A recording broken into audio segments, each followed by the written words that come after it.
பச்சை மொச்சை குழம்பு எப்படி வைக்கிறதுன்னு சொல்லிட்டு செய்து காட்டுறேங்க நான். இது பச்சை மொச்சை வந்து தெலுங்கில் வந்து அனுமலுன்னு சொல்லுவாங்க, இங்கிலீஷில் வந்து ஃபீல்டு பீன்ஸுன்னு சொல்லுவாங்க. நம்ம பச்சை மொச்சைன்னு சொல்கிறோம். அதுக்கு கொஞ்சம் தண்ணியில் போட்டு நான் அடுப்பில் வச்சுக்கிறேன். ஸ்டவ் ஆன் பண்ணுறேன் நான். இதில் கொஞ்சம் மஞ்சள் தூள் போட்டுக்கிறாங்க. இதுக்கு அளவு தண்ணி, இந்த தண்ணியில் பாருங்க, கொஞ்சம் மஞ்சள் தூள், கொஞ்சம் அந்த மொச்சைக்கு அளவாக கொஞ்சமாக உப்பு. இதை க்ளோஸ் பண்ணி ஒரு விசிலுக்கு விடலாங்க.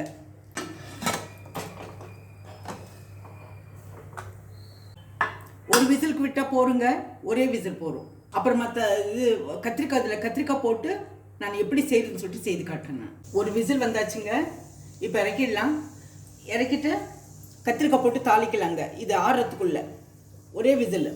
இது பாருங்க, இறக்கிட்டு இப்போ ஒரு கடாய் வைக்கிறேன் கேஸ் ஸ்டவ்வில். இந்த கடாய் காஞ்ச பிறகு எண்ணெய் கொஞ்சம் ஊற்றிக்கலாங்க. கடாய் காஞ்சு போச்சுங்க. இப்போ எண்ணெய் ஊற்றலாங்க. கொஞ்சமாக எண்ணெய் ஊற்றுனா போருங்க. எண்ணெய் காஞ்ச பிறகு கடுகு போடலாங்க. கடுகு பொரிட்டுங்க. 2 சீரகம், வெந்தயம் போடலாம். கடுகு பொரிஞ்சு போச்சுங்க. இப்போ சீரகம் போடுறேங்க.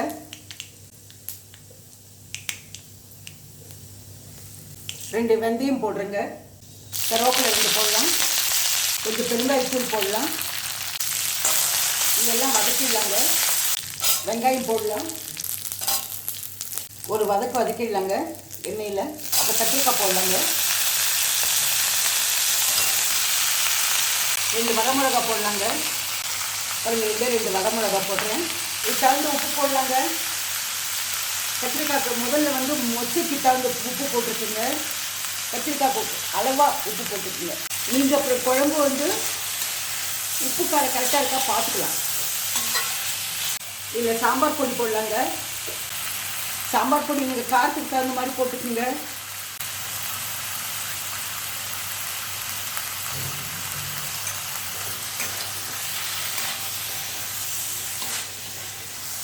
மொத்தம் ஆறிக்கா பார்த்துக்கலாங்க. மாறி இருக்கு பாருங்கள், தண்ணியோடு நல்லா இருக்கு. அது இந்த தண்ணி அப்படியே ஊற்றிக்கலாங்க. கொஞ்சம் மொச்சை வச்சிடலாங்க ஆட்டுறதுக்கு, மிக்சியில் போடுறதுக்கு. பாருங்கள், கொஞ்சமாக வச்சுருக்கேன் நான். இதுக்கு அளவாக இது மஞ்சள் தூள் போட்டுக்கலாங்க. இது மூடி வச்சிடலாங்க. பாருங்கள், இது மூடி வச்சிடலாம். கத்திரிக்காய் வேகிறதுக்குள்ள மொச்சையில் பாருங்கள் மிக்சி போட்டுக்கலாங்க. மிக்சியில் வந்து கொஞ்சமாக தேங்காய் போட்டிருக்கேன். ஒரு 6-7 பல்லு பூண்டு போட்டிருக்கேன், சின்னதாக இருக்கிறதுனால. பெருசாக இருந்தாக்கா 3 போடுங்க. இந்த மொச்சையை போட்டுக்கலாங்க.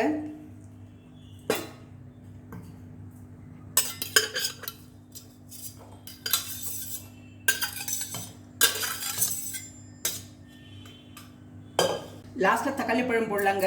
இது மிக்சியில் போட்டு அடித்து காட்டுறேன் நான். தண்ணி ஊற்றி அடித்து காட்டுறேன் நான். இந்த தருணத்தில் பாருங்கள், மிக்சி அடிச்சிருக்கேன். கொஞ்சம் தண்ணி ஊற்றி ஒரு தக்காளி பழம் போடுறேங்க. இப்போ மிக்சி அடித்தாச்சுங்க.